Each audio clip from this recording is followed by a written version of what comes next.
Сухость глаз – это хроническое состояние, являющееся результатом недостаточной секреции слезной жидкости или повышенного испарения секрета слезных желез. В мире от сухости глаз страдают миллионы людей. Это самая частая причина обращения людей к глазному специалисту. Люди, подверженные этому симптому, жалуются на сухость, зуд и жжение в глазах. Некоторые жалуются на чувство присутствия инородного тела, то есть им кажется, будто им в глаза что-то попало.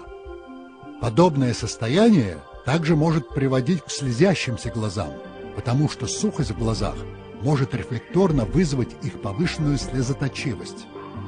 На ранних стадиях сухость глаз может вызвать небольшой дискомфорт, но по мере развития этого состояния оно может стать крайне неприятным.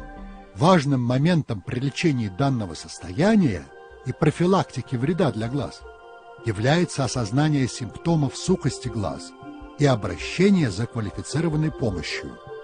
Оставленная без врачебного внимания хроническая сухость глаз может привести к инфекции глаз, их рубцеванию и, возможно, к ослаблению зрения.